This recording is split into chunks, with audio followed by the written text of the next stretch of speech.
Hello student, स्वागत है आपका हमारे एक और नए वीडियो में। तो आज के वीडियो में हम देखेंगे जीएसटी क्या होता है। तो चलिए शुरू करते हैं। तो यहाँ पे सबसे पहले अपनी पीडीएफ ओपन कर लेते हैं।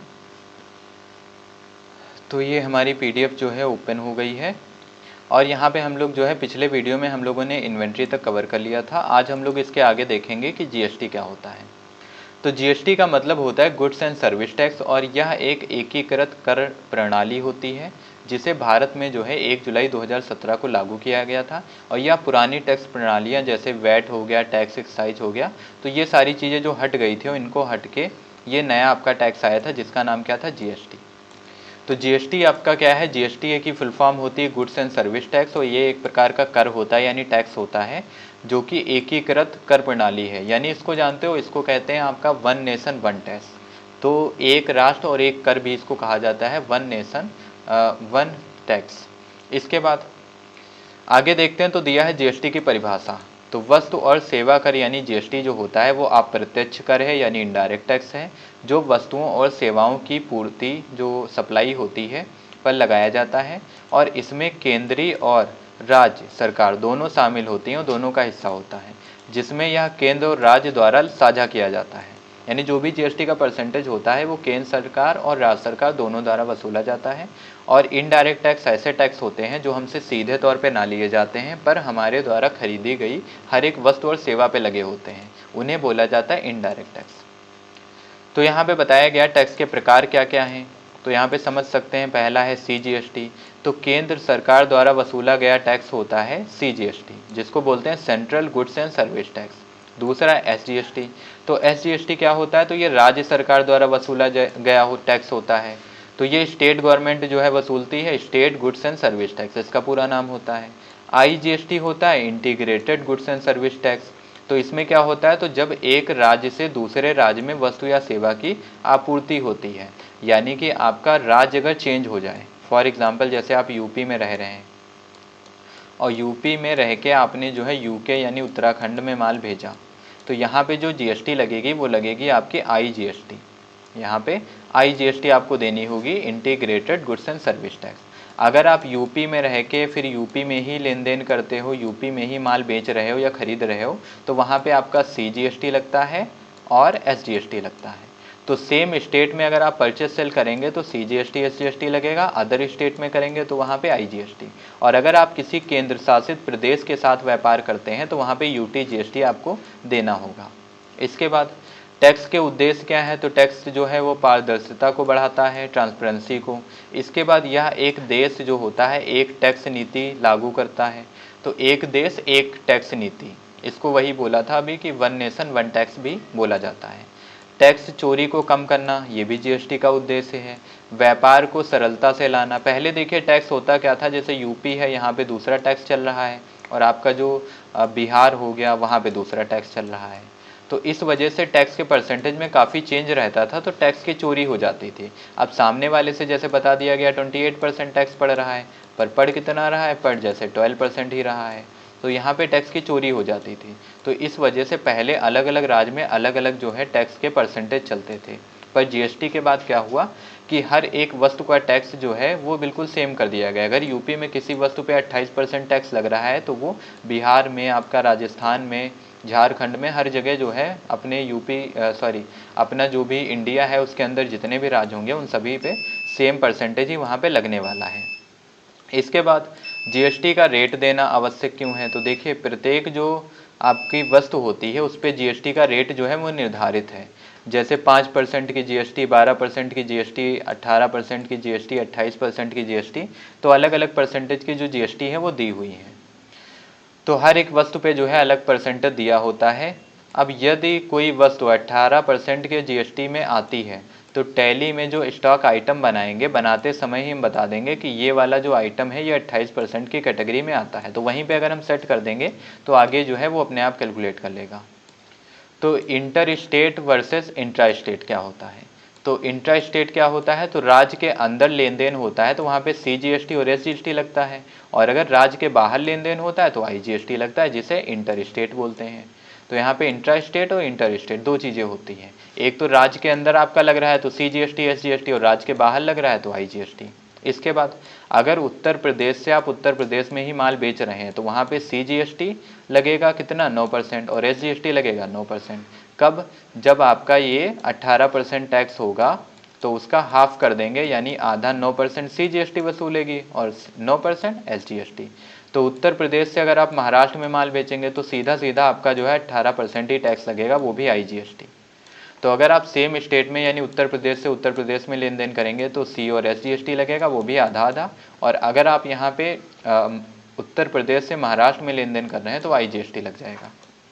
इसके बाद फिर दिया हुआ है यदि टैली की GST का जो लाइबिलिटीज़ दिया है वो ऑटोमेटिक क्रिएट होती है, और बताया गया है कि यदि GST सक्षम किया गया यानी अप्लाई करते हैं तो वहाँ पे टैली जो है वो स्वयं ही आउटपुट GST और इनपुट GST के एंट्रीज बनाता है, बस हमें सही से सेटिंग करनी होती है, बाकी वो खुद करके देता है।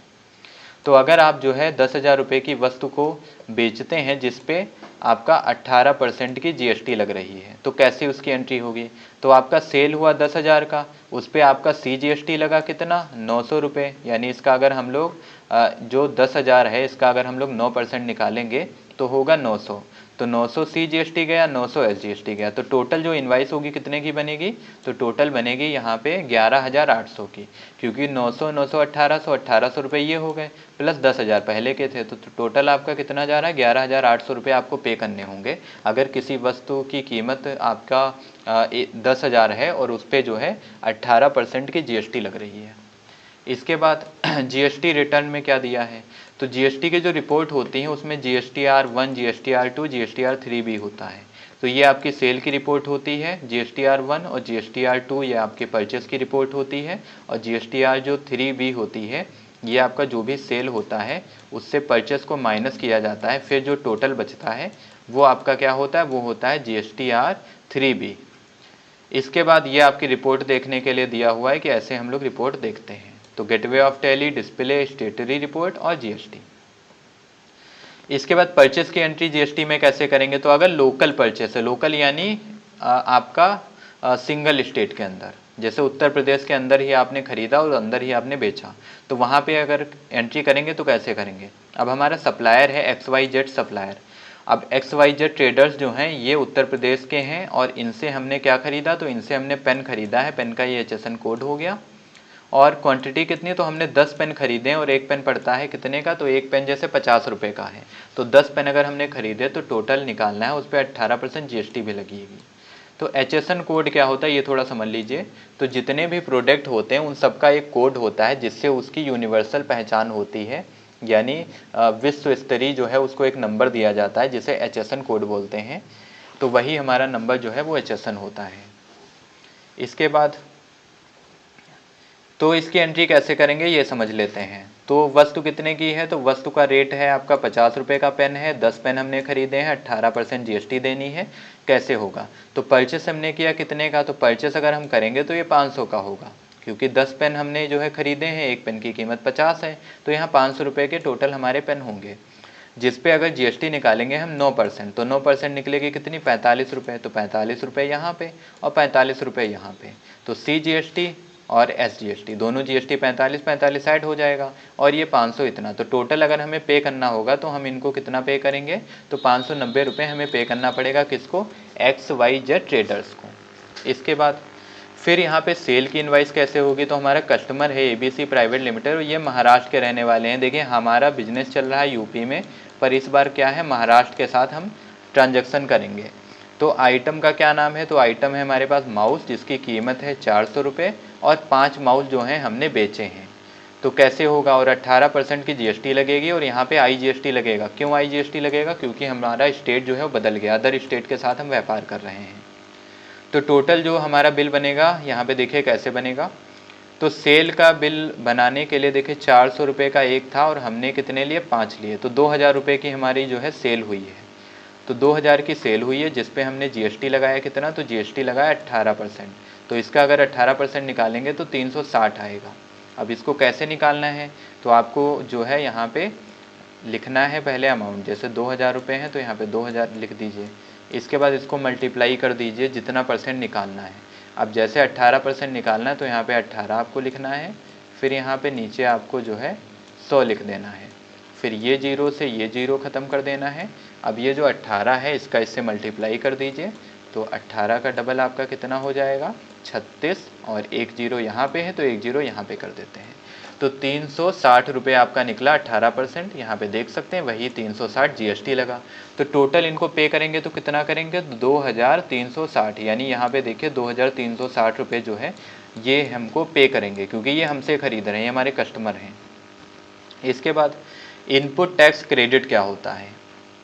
तो जब आप किसी वस्तु या सेवा को खरीदते हैं तो उस पर जो जीएसटी चुकाते हैं वह जीएसटी आपकी देनदारी से घटाया जाता है, इसे ही इनपुट टैक्स क्रेडिट कहते हैं।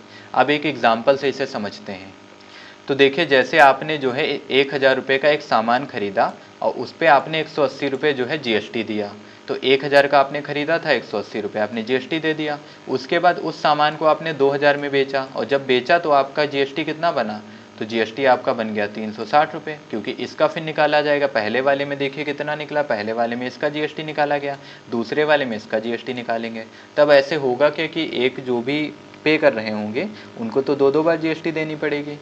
पहले इसके लिए परचेस करते टाइम जीएसटी देंगे, फिर सेल करते टाइम जीएसटी देंगे। तो ऐसा ना हो तो इसके लिए हमारा क्या है, इनपुट टैक्स क्रेडिट होता है। अब ये कैसे काम करता है? तो देखिए, यहाँ पे इन्होंने 180 रुपये जीएसटी दे दी थी, फिर इन्होंने जब 2000 में इसको बढ़ा के बेचा है तो वो बढ़े पे जीएसटी निकलेगी, तब कितना निकला 360 निकल आया। और जब 360 यहाँ पे निकल के आया है तो इसमें क्या होगा, इसमें 180 रुपये तो पहले परचेस करते टाइम ये पे ही कर चुके हैं, तो जो बचेगा वो इनको पे करना है। तो 360 टोटल टैक्स था, जिसमें से 180 रुपये माइनस हो गए, तो 180 रुपये ही ये केवल पे करेंगे, बाकी ये पे कर चुके थे। क्योंकि जो वस्तु खरीदते हैं तो जितने में हम खरीदते बेचते हैं उस पर टैक्स लगता है। जैसे 1000 में इन्होंने खरीदा, तो ये 1000 रुपये में इन्होंने खरीद लिया, तो इसका कितना निकाला गया है? तो इसका निकाला गया है 18%। तो देख सकते हैं 18%, अगर 18/100 करेंगे यहाँ पे, तो ये 0 जो हैं इनसे ये दोनों 0 चले जाएंगे, तो कितना हो गया 180 रुपये। तो परचेस करते टाइम इन्होंने 180 रुपये जो है वो दे दिए थे। इसके बाद जब इन्होंने 2000 रुपये की सेल की, इन्होंने 1000 रुपये का ख़रीदा और 2000 में बेचा, तो 2000 में जब ये बेचेंगे तो इसका कितना निकलेगा? तो इसका फिर से 18% निकाला जाएगा। अब सेल का 18% निकलेगा, तो इसमें भी क्या करना है, 2 0 से 2 0 ख़त्म कर देंगे और 18 का इससे मल्टीप्लाई कर देंगे, तो ये कितना आ जाएगा, यहाँ पे 36 आ जाएगा और ये 0। तो ये 360 आ गया। तो पिछली बार इन्होंने 180 रुपये दिए थे पहले ही, फिर इसके बाद 360 इनको फिर देने पड़ेंगे। तो यहाँ पे ऐसी कंडीशन ना आए, तो इसके लिए क्या होगा, पुराना वाला टैक्स घट जाता है। जैसे 180 रुपये इन्होंने दिए थे तो ये माइनस कर दिया जाएगा 360 से, फिर जो भी इनका बचेगा, तो 360 से इन्होंने क्या किया, पुराना वाला टैक्स इनका कितना था 180, ये पहले पे कर चुके थे। कब पे किया था? परचेज़ करते टाइम। फिर सेल करते टाइम इतना टैक्स बना, तो परचेज टैक्स से सेल वाला टैक्स माइनस किया, तो बचा कितना 180 रुपये। तो ये 180 रुपये इन्हें से पे करना पड़ेगा, इनको 360 नहीं, इनको सिर्फ 180 रुपये ही पे करना पड़ेगा। तो ये हमारी टैक्स की कैलकुलेशन ऐसे होती है। इसी को आईटीसी यानी कि क्या बोलते हैं, तो इसको बोलते हैं आपका इनपुट टैक्स क्रेडिट। तो ये हमारा इनपुट टैक्स क्रेडिट था। तो ये आप समझ चुके होंगे, ये एग्जाम्पल से आप जो है अच्छे से समझ गए होंगे। तो हमारा जो जीएसटी का पोर्शन था ये यहीं पे कंप्लीट होता है। और अगर आपको हमारे वीडियोज़ पसंद आ रहे हैं तो आप हमारे चैनल को सब्सक्राइब करिए और वीडियोज़ को लाइक करिए। Thanks for watching.